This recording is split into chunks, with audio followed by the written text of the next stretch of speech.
장터 한복판. 사람들은 덩치 큰 여인을 가리키며 수군댑니다. 저런 뚱녀를 누가 돈 주고 사?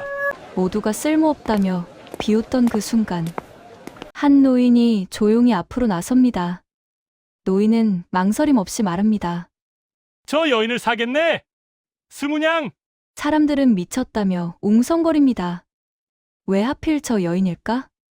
집에 데려온 뒤에도 그녀는 구박받고 천대받습니다. 하지만 어느 날 밤 망쳐진 국 하나가 그녀의 손을 거치자 기적처럼 살아납니다. 그 국을 맛본 귀한 손님. 한 숟갈 만에 얼굴이 붓습니다.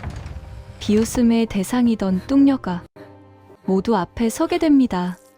그녀의 손은 거칠고 투박했지만 사람을 살리는 손이었습니다. 노인은 처음부터 알았습니다. 겉모습이 아니라 그 손을 보고 산 것임을. 비웃음 받던 뚱녀, 스무냥의 값은 조선을 바꿨습니다. 연희아담을 찾아주셔서 진심으로 감사합니다. 오늘도 귀한 이야기 정성껏 전해드리겠습니다. 그때는 흉년이었습니다. 쌀 한 대박이 목숨과 맞바뀌던 시절, 장터 뒤편 사람들이 발길을 꺼리는 뒷골목에 버려진 아이 하나가 있었습니다. 그 아이가 바로 연하였습니다. 부모도 이름도 집도 없이 남은 국물로 하루를 버텼고 얻어먹지 못하는 날엔 그냥 굶었습니다. 그런데 희한하게도 연하는 마르지 않았습니다. 남들보다 훨씬 더 살이 붓고 뼈가 굵고 덩치가 커졌습니다. 사람들은 그걸 보며 비웃었지요. 미련해서 그렇다. 두난이 살만 찐다. 저건 사람도 아니다.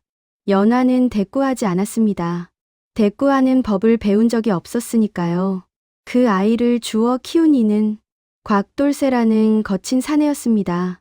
말이 키운 것이지 실상은 일 시키고 구박하고 밥값을 뽑아먹는 것이 전부였지요.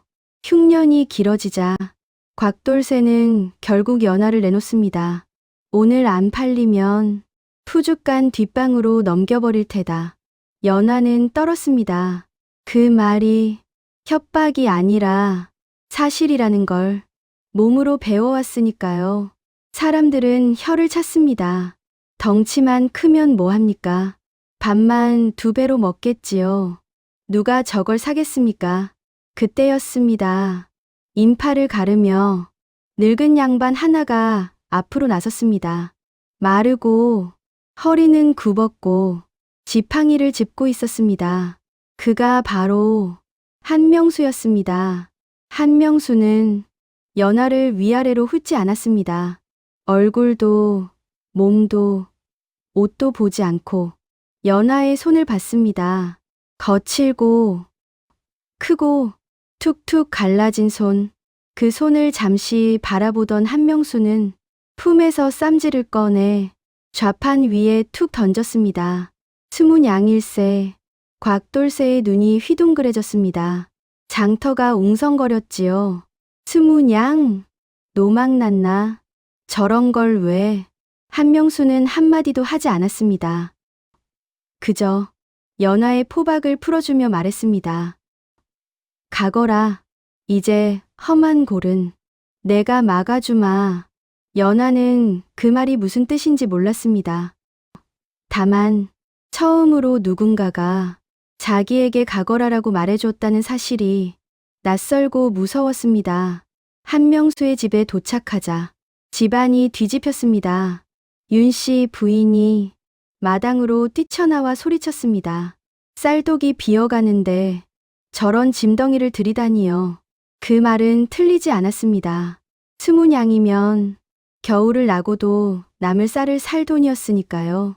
하지만 한명수는 고개조차 끄덕이지 않았습니다. 이미 내 식구로 들인 아이여.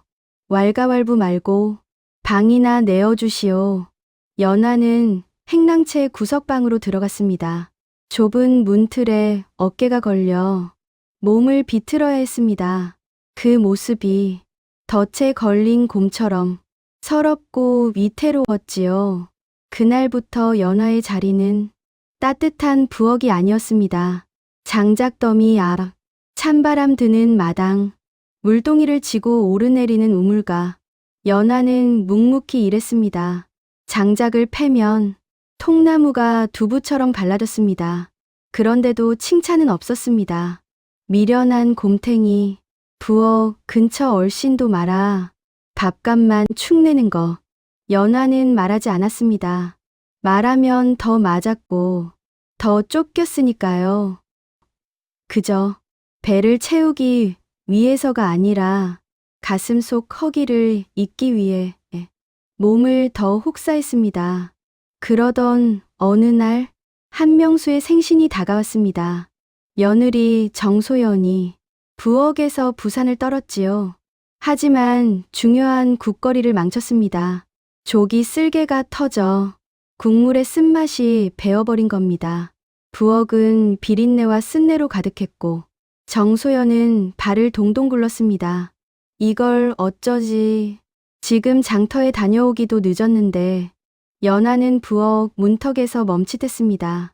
자기가 나서면 환영이 아니라 누명이 돌아온다는 걸 알고 있었으니까요.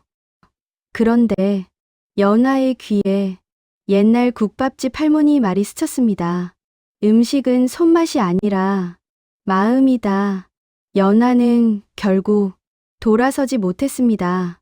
그날 밤 모두가 잠든 뒤 연화는 조용히 부엌으로 들어갔습니다. 버려질 자투리 무, 마른 멸치, 남은 된장. 연화는 칼을 들었습니다. 투박한 손이었지만 움직임은 이상하리만치 섬세했습니다. 연화는 국물을 다시 살렸습니다. 쌀뜨물을 조금 붓고 물을 얇게 썰어 넣고 멸치로 깊이를 만들었습니다. 마치 죽어가던 국이 숨을 다시 쉬는 것처럼 냄새가 바뀌었습니다. 그런데 그 순간 문이 삐걱 열렸습니다. 정소연이 퍼런 눈빛으로 서 있었습니다. 내가 지금 뭘 본 거냐? 정소연은 연화를 때렸습니다. 연화는 변명하지 못하고 바닥에 엎드려 빌었습니다. 정소연이 퍼런 눈빛으로 서 있었습니다. 내가 지금 뭘 본 거냐? 정소연은 연화를 때렸습니다. 연화는 변명하지 못하고 바닥에 엎드려 빌었습니다. 소란의 윤씨 부인까지 달려왔고 빗자루를 들었습니다. 그때 한명수가 나타났습니다. 그리고 솥뚜껑을 열었습니다. 순간 그 안에서 피어오른 향기. 한명수는 말없이 국을 한 모금 떠먹습니다. 눈가가 미세하게 떨립니다. 하지만 한명수는 바로 칭찬하지 않았습니다. 오히려 엄한 표정으로 말했습니다. 부엌 단속도 못해 소란을 피우다니. 다들 물러가거라. 그날 이후 연화는 아무도 모르게 부엌의 구멍을 메우기 시작했습니다.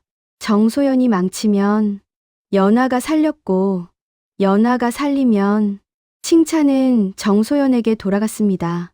연화는 억울해하지 않았습니다.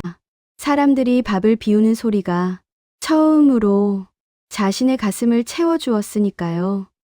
그러나 빛이 강하면 그림자도 짙어지는 법. 정소연은 이상함을 눈치챘습니다. 분명 내가 만든 건 맛이 없어야 하는데 상에 올라가면 어찌 늘 기가 막힌 맛이 되는가. 정소연은 덫을 놓습니다. 간을 하나도 하지 않은 밋밋한 콩나물국을 끓여두고 방으로 들어가 문틈으로 부엌을 지켜본 겁니다. 그리고 해가 기울 무렵 거대한 그림자가 부엌으로 스며듭니다. 연화였습니다. 연화는 익숙한 손놀림으로 국물에 무언가를 넣고 조용히 저었습니다. 정소연의 속이 뒤틀립니다. 그날부터 정소연은 연화를 더 괴롭히기 시작했습니다. 하지만 연화는 여전히 묵묵했습니다. 그러던 중 한명수 집안에 마른 하늘의 날벼락 같은 소식이 도착합니다. 한양에서 귀한 손님이 곧 들른다는 겁니다. 윤 씨 부인은 떨고 한명수는 침묵합니다. 그리고 정소연은 결심합니다.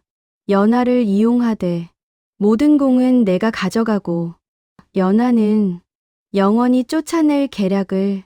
손님이 도착하는 날 대문에 초롱이 걸리고 마당에 멍석이 깔렸습니다. 그러나 가장 치열한 전쟁터는 부엌이었습니다. 연하는 정소연의 감시 아래 숨소리도 죽이며 요리를 합니다. 표고와 새우로 육수를 내고 배추에 연한 속만 골라 탐국을 끓입니다. 마침내 뚜껑을 덮는 순간 정소연이 들어와 연하를 광에 밀어넣습니다. 내 부를 때까지 한 발자국도 나오지 마라. 철컥 자물쇠가 채워집니다. 연하는 캄캄한 광에서 자기 국의 냄새가 문틈으로 새어나가는 걸 맡습니다. 잠시 후 사랑채가 웅성거립니다. 그 손님은 고관대작이 아니었습니다. 그는 암행 중인 세자 이도윤이었습니다. 병약한 얼굴, 흙빛, 안색, 며칠간 제대로 먹지 못한 몸. 세자는 국을 한 숟갈 뜹니다. 그리고 방 안 공기가 멈춥니다. 세자의 입에서 탄성이 터집니다. 그건 단순한 맛이 아니라 몸을 살리는 맛이었습니다. 세자는 묻습니다. 이 음식을 만든 자가 누구냐? 정소연은 말합니다. 제가 만들었사옵니다. 세자의 눈이 가늘어집니다. 거짓을 고하면 목이 날아간다. 세자는 정소연의 손을 봅니다. 기름 한 방울 튀지 않은 매끈한 손. 세자는 단번에 압니다. 이 손에서 저런 맛이 나올 수 없다는 걸. 세자는 호령합니다. 진짜 만든 자를 데려오라. 광문이 열리고 연하가 끌려 나옵니다. 연하는 바닥에 엎드려 벌벌 떱니다. 죽을 죄를 지었습니다. 세자는 연하의 손을 봅니다. 갈라진 피부, 굳은 살, 검게에 물든 손톱 밑, 불과 칼과 밥과 시간을 견딘 손. 세자는 묻습니다. 무엇을 넣었느냐? 연하는 말합니다. 버리려던 새우 대가리와 더덕 껍질을 우린 물과 말린 표고를. 세자는 무릎을 탁 칩니다. 과연 그렇구나. 그리고 마지막 시험을 내립니다. 흰쌀밥을 지어오라. 반찬도 국도 필요 없다. 밥 한 그릇으로 승부하라. 정소연은 센 불로, 급하게, 연하는 은근한 불로, 조용히. 세자는 먼저 정소연 밥을 먹고 미간을 찌푸립니다. 그리고 연하의 밥을 먹습니다. 오래 씹습니다. 낮게 말합니다. 묵은 쌀로 햅쌀보다 귀한 맛을 냈구나. 세자의 명이 떨어집니다. 정소연은 끌려나갑니다. 그리고 세자는 연하 손에 징표를 쥐어줍니다. 이제 너는 누구의 소유도 아니다. 한명수는 노비 문서를 꺼내 손으로 찢어 허공에 날립니다. 가거라. 연하야. 연하는 한양으로 갑니다. 뚱녀라 불리며 팔려오던 여인이 이제는 조선의 수라상을 책임지는 상궁이 됩니다. 그녀는 화려한 기교를 부리지 않습니다. 버려질 재료를 살리고 먹는 사람의 속을 먼저 생각합니다. 임금의 안색이 좋아지고 궁궐에는 조용한 평화가 깃듭니다. 세월이 흐른 뒤 연하는 다시 한명수의 집을 찾습니다. 비단과 금은이 아니라 약재와 장, 그리고 정성으로 만든 매듭끈을 들고서 연하는 마지막으로 그 부엌에 들어가 하얀 밥 한 그릇과 된장찌개를 올립니다. 그리고 말합니다. 제 마음의 고향은 언제나 이 부엌 아궁이 앞입니다. 사람들은 알게 됩니다. 뚝배기가 투박하다고, 장맛이 변하지 않는다는 걸, 겉모습이 미련해 보인다고, 그 안에 진심이 사라지지 않는다는 걸. 오늘 이야기 마음에 울림이 있으셨는지요? 구독과 좋아요로 소중한 인연이 이어졌으면 합니다. 여러분의 따뜻한 마음에 가슴 뭉클한 사연으로 보답하겠습니다. 지금까지 연희 조선야담이었습니다. 감사합니다.